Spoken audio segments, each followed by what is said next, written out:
할렐루야! 오늘은 세종을, 내일은 대한민국과 온 땅에 전도와 선교의 사명을 감당하는 세종순복음 드림교회입니다.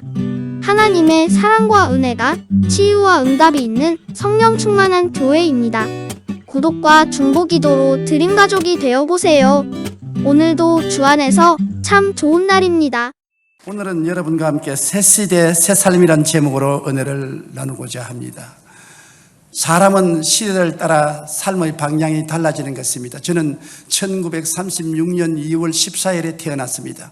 일본이 한국을 강점한 36년 마지막 10년 동안을 제가 일본 정치하에서 자라났습니다. 그때는 일본 깃발을 향해서 경례를 해야 되고 동방여배로 동쪽을 바라보고 절을 해야 되고 기미가요를 불러야 되고 공출 때 추수를 하고 나면은 일본 관원들이 와서 거의 병사 지은 것을 다 수탈해 가고 젊은이들은 전쟁에 총알 바지로 나가고 장정들은 보국대로 끌려나가고 젊은 아가씨들은 정신대로 끌려나가고 처참하고 황폐한 그 현실 속에 제가 태어났습니다. 우리가 학교 다닐 때는 일본 학교에 다녔는데 거의 공부는 하지 아니하고 산에 나물 캐러 다니고 송징 따라다녔었습니다. 그러다가 어느 날 갑자기 8월 15일이 되자 해방이 왔습니다. 새로운 시대가 왔습니다. 일장기가 내려지고 태극기가 올라가고 기미가요가 없어지고 애국가 동해물과 백두산을 부르게 되고 한국말을 가르치게 되고 모든 것이 달라졌습니다. 옛날 시대가 지나가고 새 시대가 다가왔습니다. 새로운 생각을 해야 되고 새로운 삶의 방향을 잡아야 되겠습니다.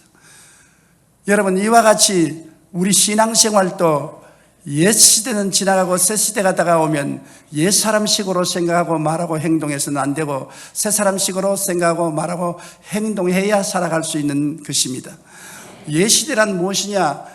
아담과 하와가 하나님을 반역하고 선악과를 따먹고 에덴에서 쫓겨나서 마귀의 종이 되어서 살던 시대는 옛 시대인 것입니다. 이 구시대의 마귀가 모든 사람들의 주인이 되어서 모든 사람들은 종로로 타고 살았습니다. 죄의 무거운 멍에를 걸머쥐셨습니다. 그리고 세속과 마귀의 시키는 대로 따라가 올무에 걸려 있었습니다. 병의 무거운 짐을 짊어지고 저주의 멍에 아래 고통을 당하며 낭패와 실망을 당하고 슬픔과 괴로움을 당하고 그 다음 죽음의 절망 속에 허덕였습니다. 아무도 이 마귀의 종살이에서 해방시켜 줄 자가 없었습니다. 그들은 마귀의 시대에 태어나서 마귀의 손 아래서 살았던 것입니다. 그런데 2000년 전에 하나님의 아들 예수님이 오셔서 우리에게 새 시대를 열기 위해서 오신 것입니다. 주님은 이 땅에 죄 없는 사람으로 오셔서 인간의 모든 죄책과 저주와 절망과 죽음을 걸머지고 십자가에서 몸짓고 피 흘려 다 청산한 것입니다. 여러분, 빚더미 위에 올라앉았을 때 부모 형제가 와서 빚을 청산해 주면 얼마나 시원하고 상쾌하고 감사하겠습니까? 인류의 모든 죄와 질병, 저주와 절망, 죽음의 수고하고 무거운 짐을 예수님이 대신 짊어지고 십자가에서 청산하시고 내가 다 이루었다고 외치신 그때부터 새 시대가 돌아간 것입니다. 주님께서 우리에게는 새 시대를 가지고 오신 것입니다.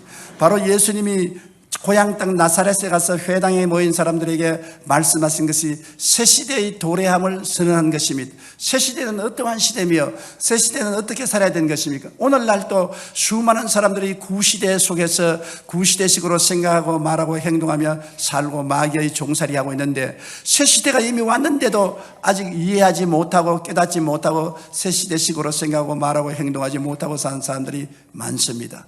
새 시대는 예수님이 십자가의 보혈을 통하여 열어놓은 시대인데 주님께서 말씀하기를 새 시대는 하나님의 성령이 오셔서 가난한 자가 없어지는 시대가 새 시대라고 말한 것입니다. 주의 성령이 내게 임하셨으니 이는 나로 하여금 가난한 자에게 복된 소식을 전하게 하시려고 내게 기름을 부으셨다는 것입니다. 왜 복된 소식을 전하려고 하느냐? 아담과 하와가 살던 에덴은 복된 동산이었습니다. 가난도 없고 전쟁도 없고 질병도 없고 죽음도 없는 극락의 세계였던 것입니다. 그러나 그들이 죄를 짓고 하나님께로 쫓겨나서 세상에 타락했을 때 마귀가 가져온 세계는 지옥이었던 것입니다. 오늘날 우리가 보는 것처럼 생지옥의 세상을 만들어 놓은 것입니다. 거기에서 가장 어려운 것이 가난인 것입니다. 먹고 입고 살기가 얼마나 곤란한지 모릅니다. 에덴 동산에 있을 때는 모든 것이 풍족했는데 이제 에덴에서 쫓겨나고 난 다음 아담과 하와는 땅을 갈아야 되고 이마에 땀을 흘려야 되었습니다. 주님 말씀하기를 너희 죄로 말미암아 땅은 저주를 받아 가시와 은거키를 내고 이마에 땀을 흘려야 먹고 살 것이라는 것입니다. 아담과 하와는 종종 손을 잡고 황혼에 자기들이 살던 에덴의 번경에 와서 에덴 동산을 바라보고 눈물을 흘렸을 것입니다. 삶이 너무나 고달픈 것입니다. 그러한 이유로 오늘날까지 이 세상에는 얼마나 가난이 횡행하고 있는지 모릅니다. 사람들은 먹고 입고 살기가 너무나 바쁩니다. 그러한 가난한 삶을 청산하고 새 시대에는 하나님의 복을 주는 시대가 도래했다는 것입니다. 하나님은 원래 복의 하나님인 것입니다. 아브라함을 갈대아 우르에서 불러낼 때 촌노요 가난한 사람이었습니다. 그러나 아브라함에게 말하기를 내가 내게 복주고 복주며 너를 번창케 하고 번창케 하려고 내가 복의 근원이 되겠다고 말한 것입니다. 아브라함은 빈손 들고 아내와 같이 가나안 땅에 왔지만은 하나님께서 복을 주어 창대케 하였어서 나중에 한 집안에 사병을 318명이나 기르는 거부가 된 것입니다. 그 아들 이삭은 한 해 농사지어 100배나 추악을 거두고 마침내 창대하고 거부가 되었다고 말한 것입니다. 그의 손자 야곱은 자기의 처갓집에서 20년 동안 일하고 난 다음 빈손 들고 돌아올 지경이었지만 하나님이 복을 주어서 한때 두때 바다에 모래같이 많은 짐승을 거느린 동방에서 손꼽는 부자로서 돌아오게 된 것입니다. 아브라함의 하나님, 이삭의 하나님, 야곱의 하나님은 우리의 하나님이라고 말하는데 이 하나님은 복의 근원이 되시는 것입니다. 사탄과 저주가 우리에게 가난을 가져왔지 하나님이 우리에게 가난을 주신 것은 아닌 것입니다. 하나님은 가난한 것을 원치 않은 것입니다. 헐벗고 굶주린 것을 원치 않은 것입니다. 주의 나라와 그 의를 위해서 스스로 자원해서 가난해지거나 그리스도의 복음 때문에 핍박을 받아서 가난해지는 것은 영광스러운 것이지만은 주의 나라를 위해서 가난해지는 것도 아니고 핍박을 받아서 가난해지는 것도 아니고 아무리 생활을 해도 먹고 살기가 힘든 삶을 산다는 것은 주의 뜻이 아닌 것입니다. 주님은 가난한 자에게 복을 주시기 위해서 오신 것입니다. 그렇기 때문에 그리스도께서 십자가에서 우리의 저주를 대신 짊어진 것입니다. 갈라디아서 3장 13절에 그리스도께서 우리를 위하여 저주를 받은 바 되사 율법의 저주에서 우리를 속량하였으니 이는 그리스도 예수 안에서 아브라함의 복이 이방인에게 미치게 하려 함이라는 것입니다. 아브라함에게 복 주고 복 주며 창대케 하고 창대케 하겠다는 복을 하나님의 자녀들에게 주시겠다고 말씀하신 것입니다.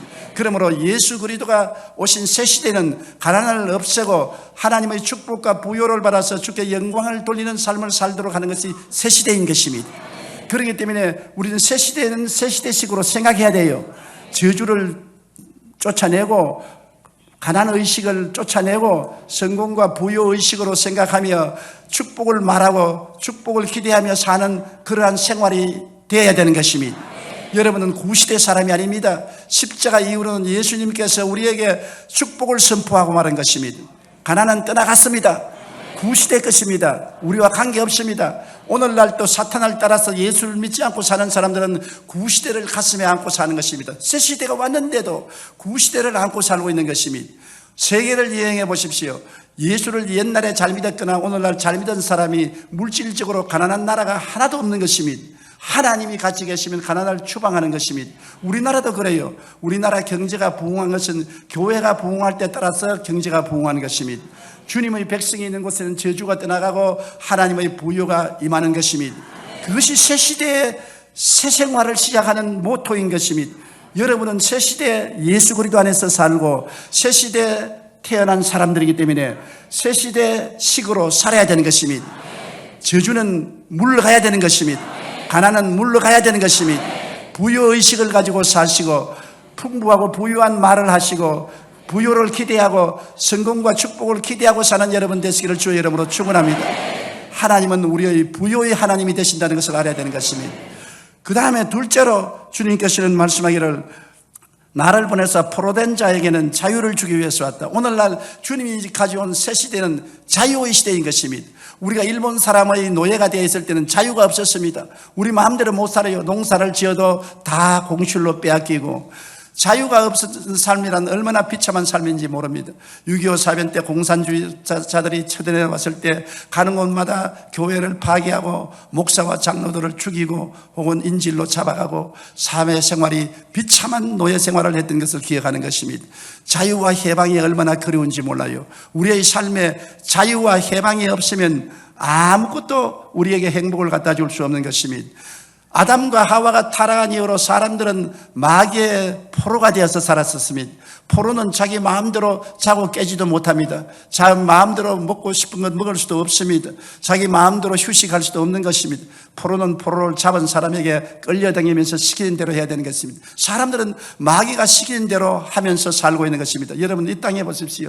죄를 짓는 사람은 마귀에게 속하나니 마귀는 처음부터 범죄했는데 오늘날 죄를 자기가 원해서 짓습니까?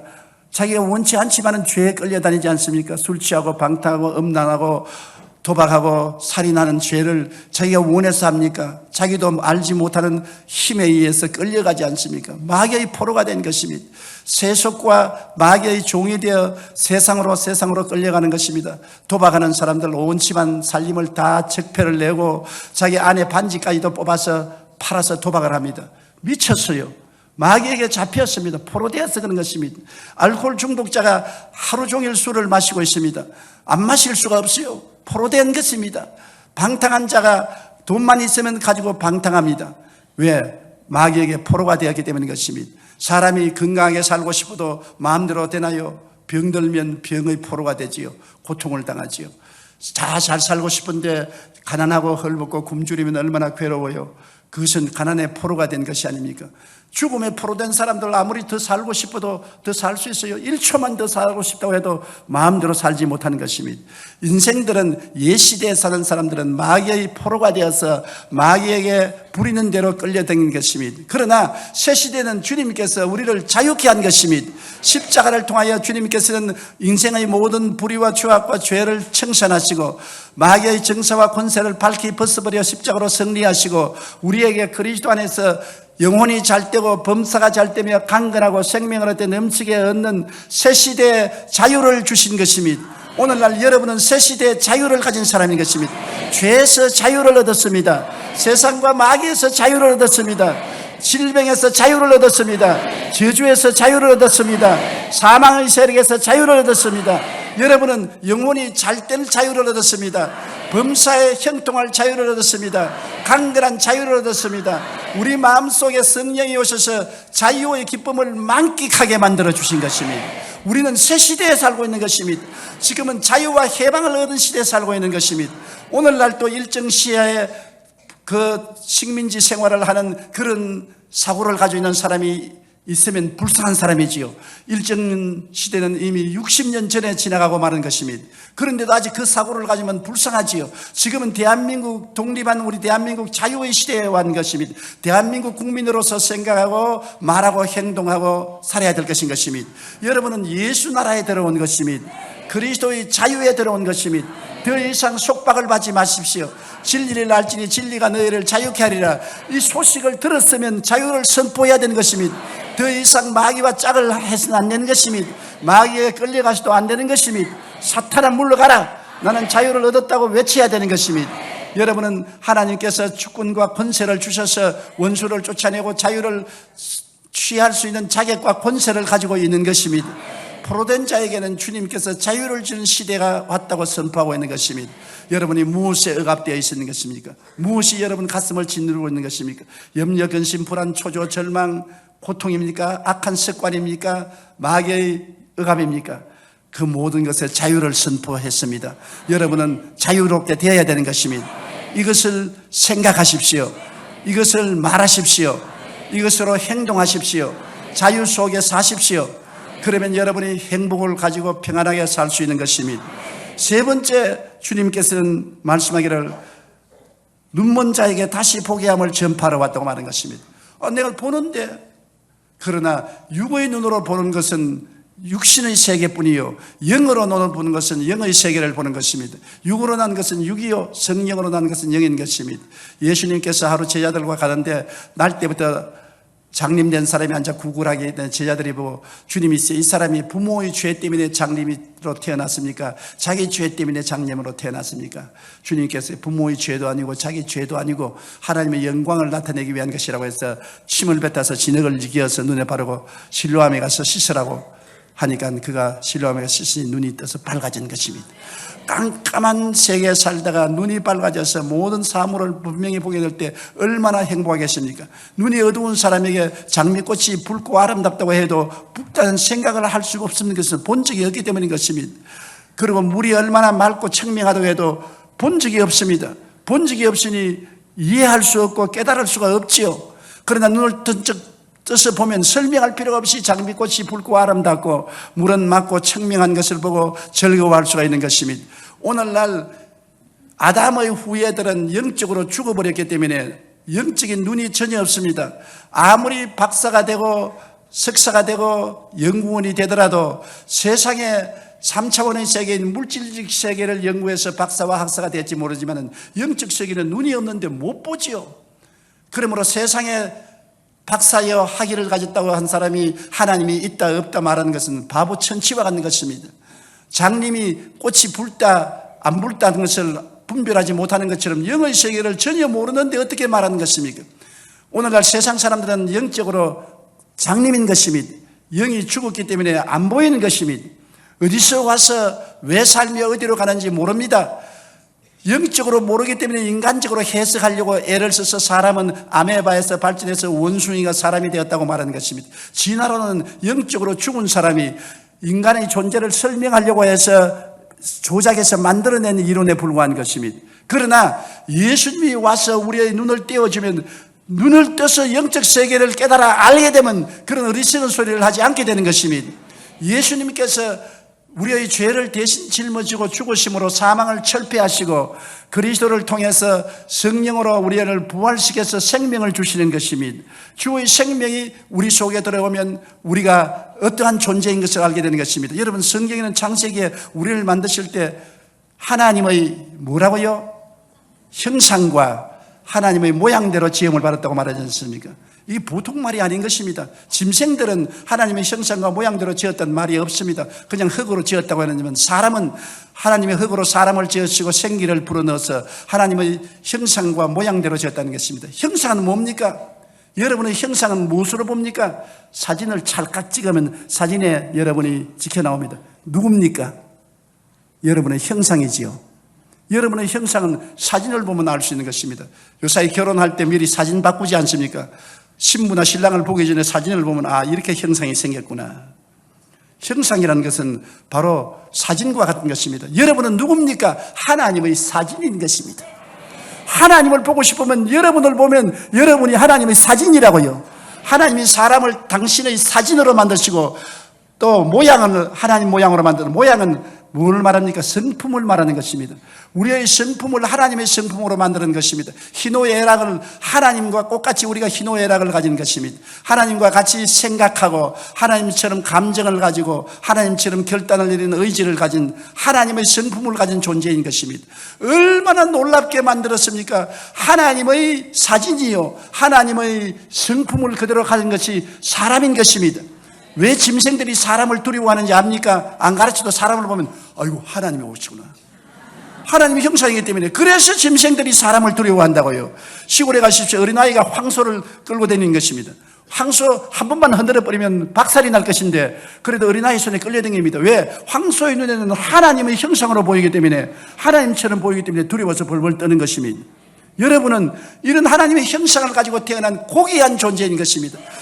짐승들은 하나님의 형상과 모양으로 지음받지 않았습니다. 천사들도 하나님의 형상과 모양대로 지음을 받지 않았었습니다. 사람은 하나님의 형상과 모양대로 지음받은 고귀한 존재가 그만 타락해서 마귀의 종이 되어 짓밟히고 비참하게 되고 말한 것입니다.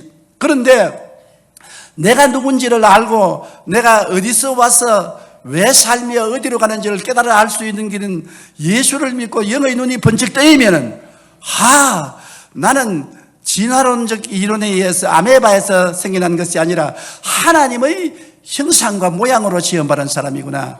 내가 우리 조상을 통해서 타락했으나 예수님 보혈로 구원을 받고 하나님의 백성이 되고 나는 이 땅에 사는 동안에 하나님의 영광을 위해서 살도록 지음을 받았구나. 하나님께 존귀를 돌리기 위해서 찬양을 드리기 위해서 지음을 받았구나. 나는 결국 천국으로 가고 하나님을 모르는 사람은 지옥으로 떨어지는구나. 천국의 영광스러운 세계를 성경을 통해서 깨닫게 되는 것입니다. 도저히 안 믿는 사람이 아무리 읽어봐도 이해할 수 없는 성경이 눈에 들어오고 깨달아지고 알려지고 성경을 통하여 나의 새로운 인생관, 사회관, 영생관이 생겨나게 되는 것입니다. 여러분, 그러므로 눈이 밝아져야 돼요. 학교에서 아무리 교육시켜도 교육으로서 크리스찬이 되지 않습니다. 내가 어느 유명한 교수에게 예수를 믿으라고 전도하니까 목사님 내게는 전도하지 마시고 다른 사람에게 하십시오. 왜요? 나는 크리스찬 대학을 나왔는데 그리스도 대학에서 성경을 공부해서 낱낱이 다 압니다. 성경에 말한 모든 이론을 다 압니다. 그러므로 다른 사람에게 가르치십시오. 알면 뭐합니까? 예수를 믿지 아니하고 섬기지 않는데 머릿속에 지식이 우리를 구원하는 것이 아닙니다. 사람이 물과 성령으로 거듭나지 아니하면 하늘나라를 볼 수 없는 것입니다. 회개하고 예수님을 내 구주로 모셔드려야 거듭나는 것입니다.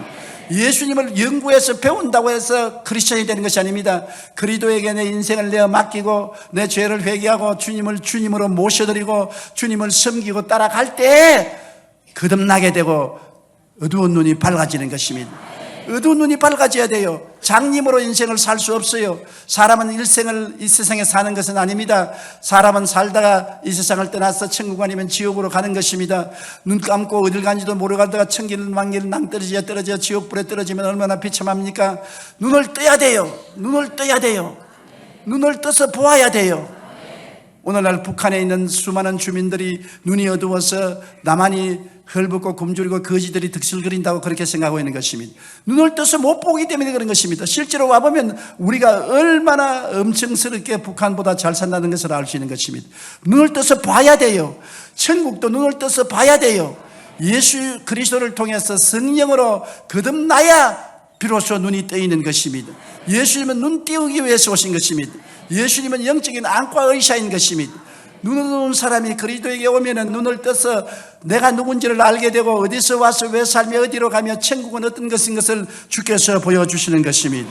그러므로 눈먼 자에게 다시 보게 함을 전파하고 눌린 자를 자유케 하기 위해서 왔다고 말한 것입니다. 새 시대는 눌린 자가 없이 자유롭게 사는 시대라는 것입니다. 눌린 것은 뭡니까? 제가 초등학교 다닐 때 길거리에 가다가 돌을 옮겨 놓으면 돌 밑에 풀들이 못 자라고 노랗게 떠서 있습니다. 돌을 제껴 놓으면 얼마 안 지나서 보면 파랗게 사라져 일어나는 것입니다. 눌리고 있으면 마음도 눌리고 몸도 눌리고 생활도 눌리면 길을 펴지 못해요. 눌리고 있으면 길을 펴지 못하는 것입니다. 자유롭게 해줘야 되는 것입니다. 주님은 눌린 사람을 원치 않는 것입니다. 무엇이 누르느냐? 마귀가 와서 우리를 눌러서 온갖 영적, 심적, 육체적 생활의 병을 가져오는 것입니다. 사도행전 10장 38절에 하나님이 나사렛 예수에게 성령과 권능을 기름 붓듯 하였으며 제가 두루 다니시며 착한 일을 행하시고 마귀에게 눌린 모든 자를 고치셨다고 말한 것입니다. 마귀가 우리를 눌러서 스트레스를 주어서 병들게 하는 것입니다. 오늘 의사들도 인간의 병은 60%에서 100% 스트레스 때문에 일어난다고 말한 것입니다. 스트레스는 무섭습니다. 여러분, 스트레스에 걸리면 마음이 우울해지고 절망하고 좌절하고 이것이 마음의 병뿐 아니라 육체의 병을 가져오는 것입니다. 암을 유발하고 심장병, 신장병, 관절염, 온갖 병은 스트레스에서 오는 것입니다. 오늘날 스트레스에 걸려서 고통하는 자를 놓아주기 위해서 오신 것이 예수님인 것입니다. 이 세대가 스트레스로 꽉 들어차 있는 것입니다. 엄청난 스트레스를 사람들이 받고 있는 것입니다. 더구나 요사이 기름값이 올라지고 물가가 높아지며 생활이 스트레스에 걸려서 주부들이 마음의 걱정으로 짓눌리는 것입니다. 염려와 근심, 불안과 초조, 절망이 우리를 누를 때 심적 병이 되고 육체적 병이 되고 기쁨과 즐거움과 평안과 행복이 날개치고 떠나가 버리고 마는 것입니다. 마음의 평안을 얻을 수 있는 길은 예수에게 들어오면 주님께서는 오늘날 우리에게 눌린 자를 자유케 하는 시대에 살게 만들어주는 것입니다. 우리 예수 믿는 사람은 스트레스에서 해방되는 시대에 살고 있는 것입니다. 눌린 자를 자유케 하는 시대에 여러분 태어나서 살고 있는 것입니다. 여러분은 자유인인 것입니다. 스트레스에 걸릴 필요가 없는 것입니다. 마음의 즐거움은 양약이라도 마음의 근심은 뼈로 마르게 한다. 마음의 즐거움과 기쁨이 있으면 보약을 먹는 것 같습니다. 여러분 속에 약공장이 가동해서 인류 보약이 다 생겨나서 건강하게 됐지요. 요사이 무슨 보양식품을 안 먹어도 마음의 즐거움만 있으면 모든 병이 다 낫습니다. 인도의 유명한 의사 한 사람은 웃음 창시자인데 그런 사람들을 웃게 만들어서 온가지 만가지 병을 다 고치는데 텔레비에 보니까 안진병이도 일어나고 교통사고로서 말 못하는 사람도 웃다가 말을 하게 되고 그래서 모여서 웃음 클럽을 만들어서 이것이 전 세계로 퍼져나가서 사람들이 매일마다 모여서 웃는 연습을 해요. 웃음이라는 것이 여러분 진짜로 웃어도 이 우리 웃음법 뇌는 진짜 웃음으로 받아들여요. 가짜 웃어도 웃음으로 받아들여요. 이 뇌의 웃음법 신경은 진짜인지 가짜인지 몰라요. 웃기만 하면 진짜인 줄 알아요. 왜냐? 울면은 얼굴이 이렇게 처지지면 웃으면 이렇게 얼굴이 올라가거든. 신경이 올라가니까는 억지로 웃으면 아 웃는구나. 양약공장을 활동시켜라. 웃으면 약공장이 활성화되는 것입니다.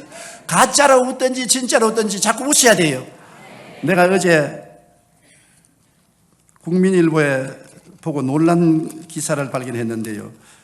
2008년 5월 24일 60대 환갑이는 하루에 한 번 웃을 때 100세인은 12번 웃는다. 원광대 김종인 교수 장수 비결 논문에 보니까 100세 이상 장수하는 100세인들은 80대 팔순인보다 10배가량 60대 환갑인들보다 12배 정도 더 많이 웃는다고 말하고 있는 것입니다. 많이 웃으면 100살까지 살아요. 60대 사람보다도 100세 먹은 사람을 조사해 보니까 60대보다도 12배를 하루에 더 웃고 80세보다도 10배를 더 웃는다.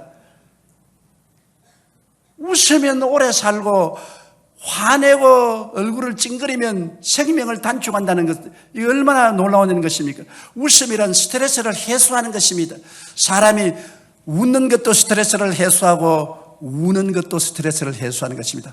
울 때 울음을 참으면 안 돼요. 울고 나면 시원하지요. 우는 것도 스트레스를 해소하고 웃는 것도 스트레스를 해소하는데 우는 것보다는 웃는 것이 좀 더 좋습니다. 왜? 듣는 사람들이 기분이 좋으니까. 그러므로 여러분 웃어야 돼요. 한번 웃어볼까요? 하나 둘 셋.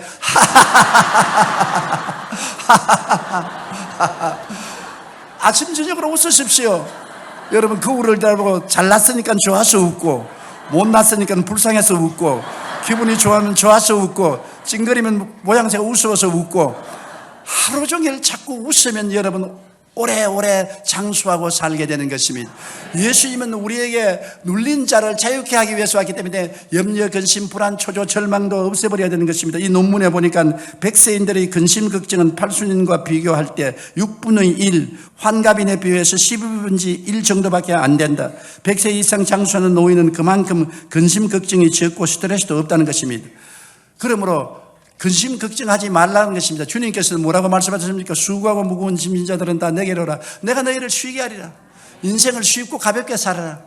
주님을 의지하면 주님께서 무거운 염려, 근심, 불안, 초조, 절망의 돌을 옮겨버리고 마는 것입니다. 여러분은 자유를 얻은 것입니다. 눌린 자가 자유케 되면 여러분 질병도 낫고 슬픔과 고통과 불행도 떠나가는 것입니다. 예수님은 그 시대를 우리에게 주시기 위해서 오신 것입니다.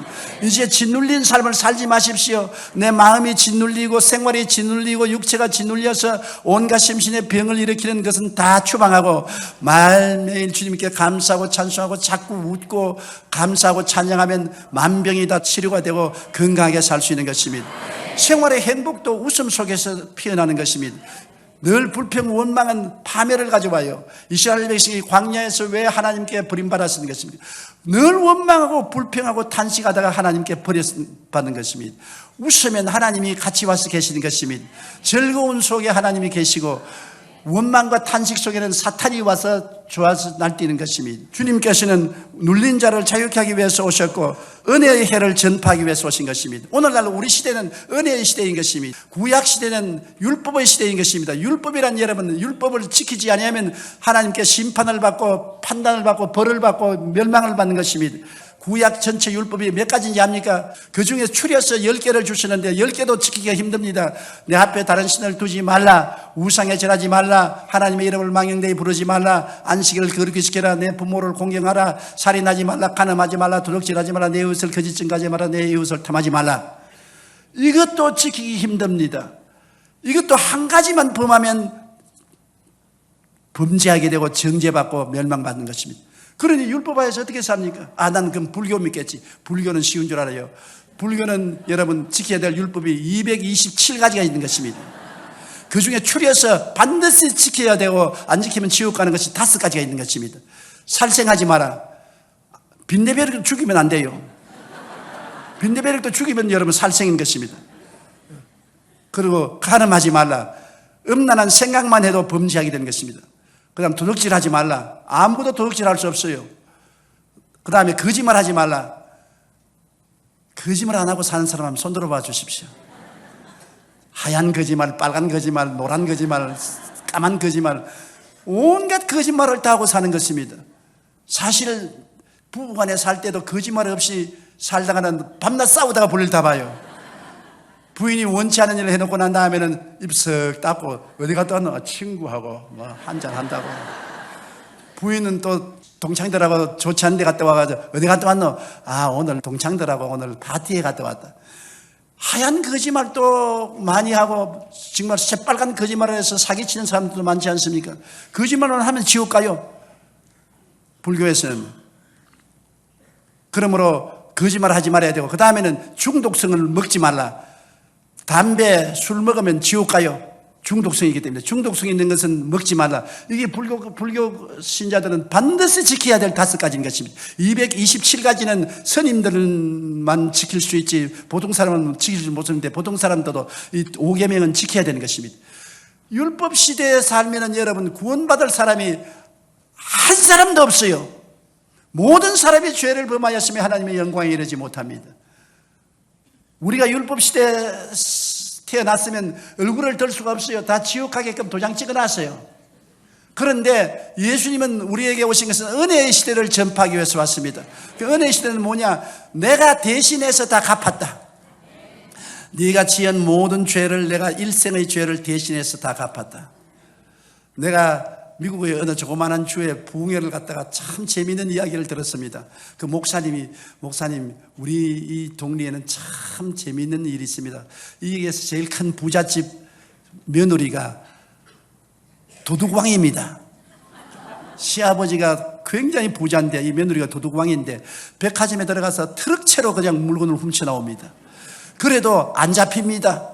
다른 좀도둑은 조그마한 양말 하나 훔치도 잡히는데 이 부인은 백화점에 가서 중요한 것을 막 들고 남아도 안 잡힙니다. 그런데 내가 그런 일이 어디 있냐고. 법이 그렇게 형평성이 없으면 어떻게 하냐. 그 이유가 뭐냐 하면 며느리를 보고 보니까는 도둑하는 성격이 있어. 그러니 도둑하는 성격이 있다고 해서 당장 쫓아낼 수도 없고 시아버지가 고민을 하다가 백화점에 가서 백화점 주인들에게 시내에 가서 말을 했어요.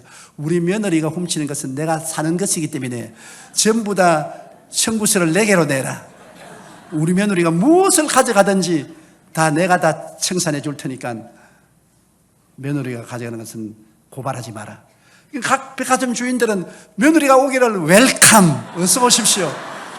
그래서 가져가도 눈 다 감고 얼마든지 가져가십시오. 왜냐? 시아버지가 다 청산해 주니까요. 그러니까 분명히 범죄했는데도 시아버지가 청산함으로 범죄 안 한 사람처럼 취급했다는 말입니다. 그러니까 이 며느리는 간이 커져가지고서 자랑하기를 어떻게 시시하게 물건을 훔치다가 잡히느냐. 나처럼 간 크게 물건을 훔쳐도 안 잡히는데 지는 자기가 잘난 줄 알았는데 시아버지 덕분에 감옥에 안 들어간 걸 모르고. 이건 한 예에 불과하지만은 우리가 죄를 짓고 불의하고 추악하고 버림을 받아야 마땅하지 않습니까? 죄 없는 사람 보았어요? 인간은 모든 다 죄가 산더미같이 많은 것입니다. 그 죄를 예수님이 다 청산해버린 것입니다.